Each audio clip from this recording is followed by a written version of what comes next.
Fala aí, pessoal, de volta aqui, pronto para entrar na Vale.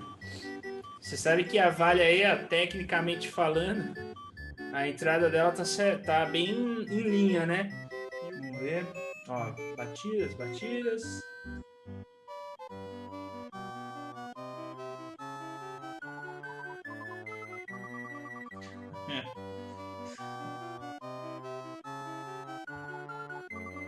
Aí já. Você viu a pulada?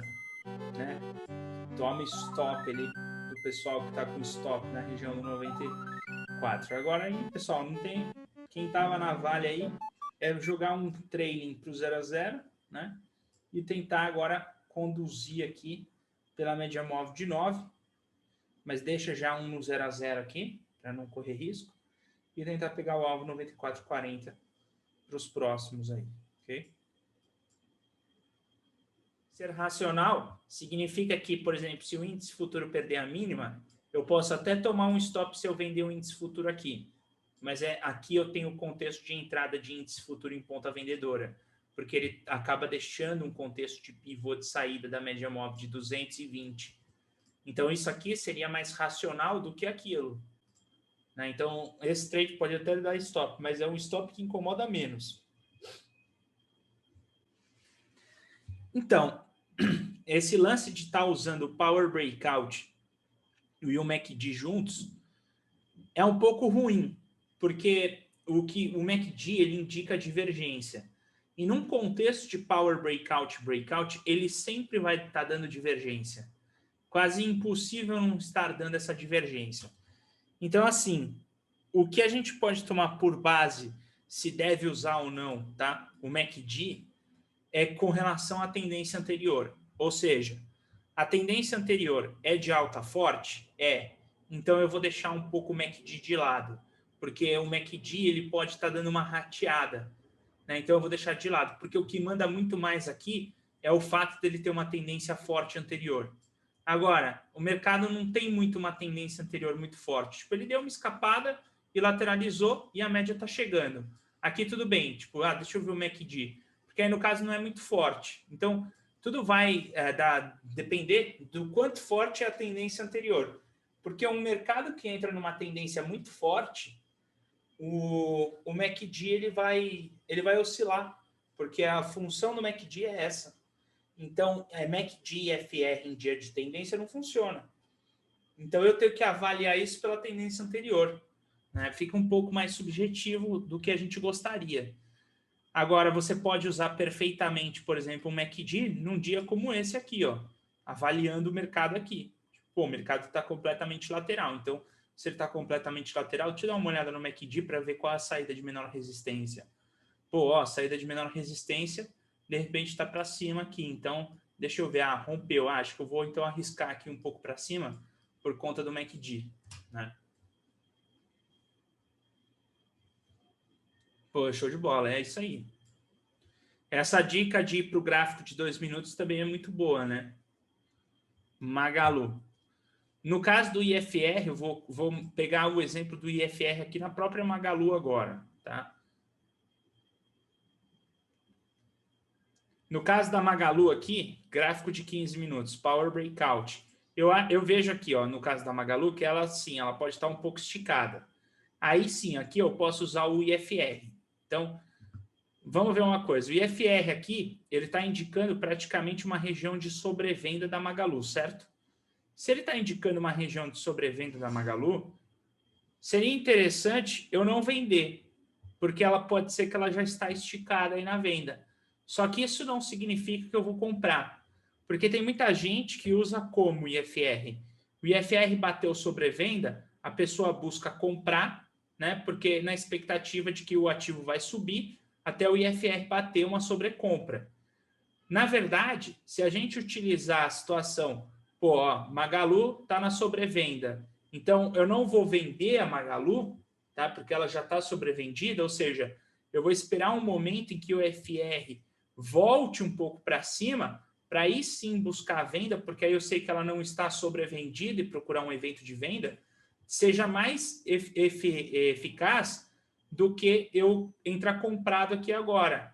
Então, na verdade, pela situação do próprio IFR atual da Magalu, e aí se eu juntar o próprio MACD, eu não posso vender Magalu agora, porque ela disse que está sobrevendida, né? Então, aí eu já barraria esse trade. Entende? Então, ele vai numa linha assim, mais para eu evitar, às vezes, um falso rompimento. Vamos até acompanhar aí da Magalu para ver, tá?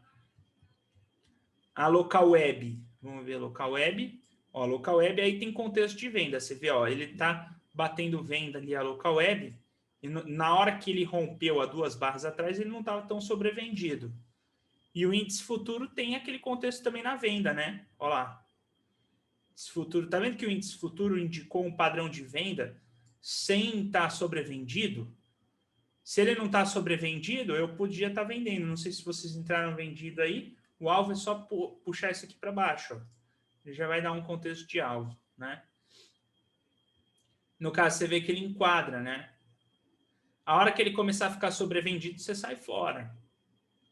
Ah, ficou sobrevendido. Então, eu vou sair fora do papel, vou buscar uma nova entrada que não esteja sobrevendida. Sua chance é maior, né? Não, é um filtro espetacular, tá? Tanto que ele tá aí pra gente, às vezes a gente... quando eu coloquei o filtro do MACD, do MACD do IFR, na verdade eu coloquei mais o filtro do IFR, sabe por que ele tá na tela aí, o filtro do IFR, pessoal? Porque a gente tinha o primeiro movimento, né? E para a gente ver se o ativo não estava esticado para comprar o primeiro movimento, eu falei para o pessoal que estava comigo assim, vamos olhar o IFR. Se o IFR tiver sobrecomprado, a gente não compra o pivô de primeiro movimento. Até nós estamos aqui juntos, tá? E nesse caso aí, a gente pode voltar a prestar mais atenção nisso nos primeiros movimentos, tá?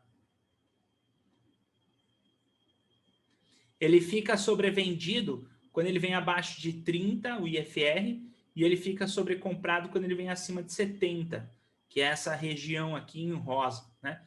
Então, toda vez que o ativo está aqui, tá? Significa que ele está sobrevendido. Então, nessa situação de sobrevenda, o que eu não quero aqui é vender o papel, ou seja, eu vou evitar fazer uma venda, porque pode ser que ele esteja no final desse movimento. Tá? A partir de 30 é a sobrevenda e 70 sobre compra. Tem gente que trabalha com 20 e 80. Isso é uma coisa para cada um. Assim como tem gente que põe o IFR de 9.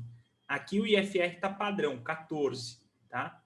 O IFR padrão que você vai encontrar na maior parte dos livros aí de análise técnica é 14. Mas tem gente que faz a adaptação dele para 9, assim como, por exemplo, tem o Stormer que fez a adaptação do IFR para 2.